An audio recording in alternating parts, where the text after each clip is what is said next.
Mga idol at kabayan, good news! Department of National Defense, Philippine Air Force, Armed Forces of the Philippines, delegation pumunta sa Russia para sa isang misyon. Wow, ano yun? Syempre, ang promise is promise. Gusto nyo ba ng Russian military assets? Tara, panoorin ang video, i-like at mag-subscribe. Matik na! Pero bago ang lahat, huwag kalimutang i-like at i-subscribe ang aming YouTube channel.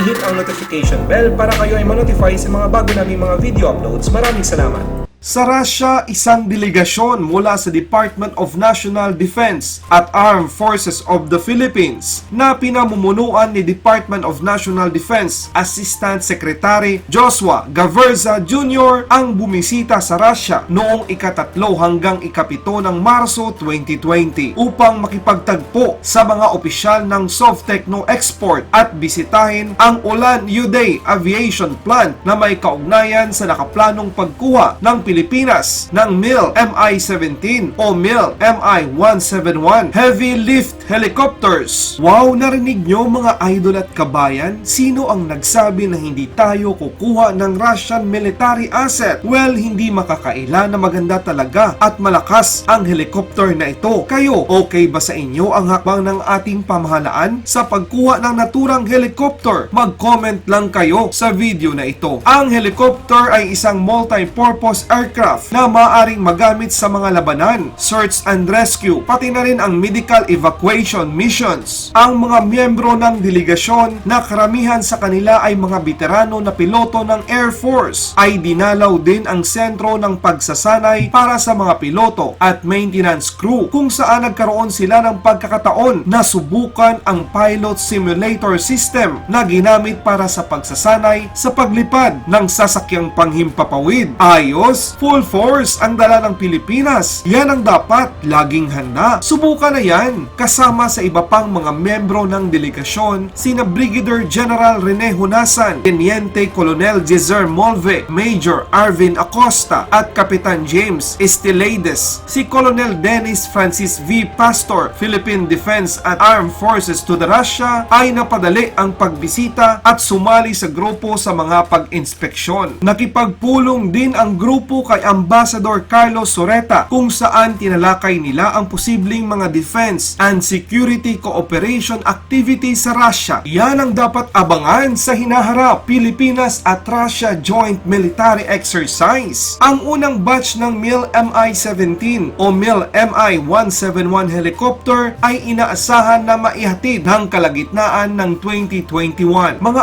idol at kabayan, talagang kasado na ang naturang proyekto. Kung nag-aalala kayo sa sanksyon ng Amerika, hindi dapat, dahil kung talagang hangad nila ay kabutihan ng Pilipinas, kung saan tayo masaya at saan tayo komportable, dapat nila tayong hayaan at suportahan. Hindi nila dapat tayong kontrolin, dahil ang hangad natin ay maging moderno nang magampanan ang mga pangangailangan ng mamamayang Pilipino. Maraming salamat sa inyong lahat, ang inyong tagahatid ng balita at inyong tagapaglingkod. Good News Philippines. Mabuhay ang mga Pilipino, mabuhay ang Pilipinas. Laban Pinas!